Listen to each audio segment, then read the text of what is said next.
నమస్తే. Welcome to సెన్సిటివి. నా పేరు నరేష్. మాజీ మంత్రి కేటీఆర్ ఢిల్లీకి వెళ్ళినాడు. ఢిల్లీకి వెళ్లి అమృత్ టెండర్స్ దాని గురించి ప్రత్యేకంగా సమావేశం పెట్టి ఆయన మీడియాతో మాట్లాడడం జరిగింది.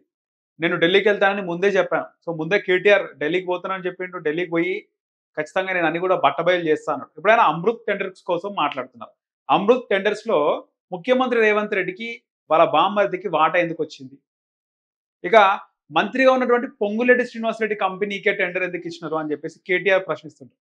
సో కేటీఆర్ ప్రశ్నించడంలో ఖచ్చితంగా అందులో ఆ న్యాయం అంటారా? అది ఖచ్చితంగా ఉంది. కేటీఆర్ ఏమంటున్నాడు? ప్రధాని మోదీ గాని, అమిత్ షా గాని రాష్ట్రంలో ఆర్ఆర్ ట్యాక్స్ నడుస్తుంది తెలంగాణ రాష్ట్రంలో. ఆర్ఆర్ ట్యాక్స్ అంటే రేవంత్ రెడ్డి, రాహుల్ గాంధీ ట్యాక్స్ అని నడుస్తుంది అంటున్నారు. కానీ టెండర్ల విషయంలో వాళ్ళు ఎందుకు ఆపట్లేదు? అమృత్ టెండర్స్‌కి సంబంధించి 8,888 రూపాయలు అమృత్ టెండర్స్‌కి కేటాయించారు. అందులో 1,200 రూపాయలని స్వయాన ముఖ్యమంత్రి రేవంత్ రెడ్డి బామ్మర్దికి అప్పజెప్పినారు. 1,200 పొంగులేటి శ్రీనివాసరెడ్డి రెవెన్యూ శాఖ మంత్రిగా ఉన్నారు. ఆయన సొంత కంపెనీకే ఎట్లా డబ్బులు తీసుకుంటారు? టెండర్ ఎట్లా తీసుకుంటారు? అని చెప్పేసి రేవంత్ రెడ్డి ప్రశ్నిస్తున్నారు. సారీ, టెండర్ ఎట్లా తీసుకుంటారు? అని చెప్పేసి కేటీఆర్ రేవంత్ రెడ్డిని అలాగే బీజేపీ నాయకులని ప్రశ్నిస్తున్నారు. సో ఇక్కడ కేటీఆర్ ఆయన వెళ్ళడం నిన్న మొత్తం కూడా వార్తలు కేటీఆర్ భయపడే ఢిల్లీకి పోయినాడు. కాలబేరానికే ఢిల్లీకి పోయినాడు అని చెప్పేసి కేటీఆర్ పైన కామెంట్స్ చేస్తున్నారు. సో ఆల్రెడీ స్టార్ట్ అయింది కేటీఆర్‌కి భయం. ఖచ్చితంగా ఈ ఏదైతే రేస్‌కి సంబంధించి 55 రూపాయల దుర్వినియోగం జరిగింది. కేటీఆర్ కేటీఆర్ విడుదల చేయమంటారని నిధులు విడుదల చేసినని చెప్పేసి ఐఏఎస్ అధికారి చెప్తున్నారు. ఈ నేపథ్యంలో కేటీఆర్ కాలబేరానికి ఆయన ఢిల్లీకి వెళ్ళినారని చెప్పి అందరూ కూడా మాట్లాడడంతో వెంటనే కేటీఆర్ రెస్పాండ్ అయ్యిండు. సో ఇప్పుడే ఢిల్లీకి ల్యాండ్ అయ్యారా? ఎందుకు మీకు అంత భయం పుడుతుంది? నేను ఢిల్లీకి పోతే మీకెందుకు అంత భయం అని చెప్పేసి కేటీఆర్ మాట్లాడడం జరిగింది.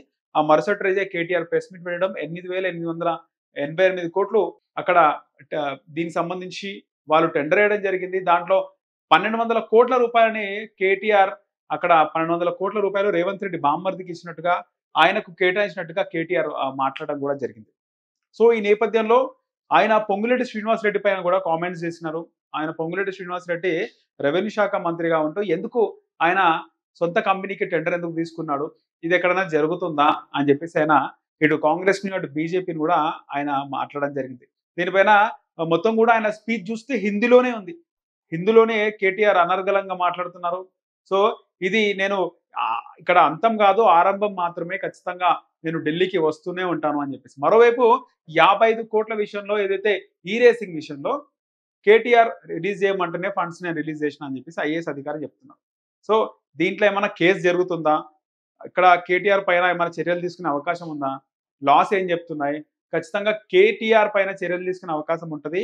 ఒకవేళ కేటీఆర్ నిజంగా ఇలాంటి పనులు చేసిండు, అక్కడ అవినీతి జరిగింది అని స్పష్టమైతే కేటీఆర్‌కు ఖచ్చితంగా శిక్ష పడే అవకాశం ఉంటది.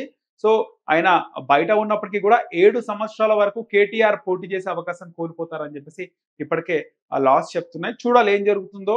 కేటీఆర్ చాలా కాన్ఫిడెంట్‌గా ఉన్నాడు. ఆయన అమృత్ టెండర్ల పైన ఆయన మాట్లాడడం కూడా జరిగిపోయింది. సో ఇప్పుడు 55 అవినీతి గురించి వార్తలు వస్తున్నాయి. ఈ నేపథ్యంలో కేటీఆర్‌ని అరెస్ట్ చేస్తారా? ఒకవేళ నిజం నిరూపం అయితే అక్కడ కేటీఆర్ 7 సంవత్సరాల వరకు పోటీ చేసే అవకాశం కోల్పోతారా అనేది చూడాలి.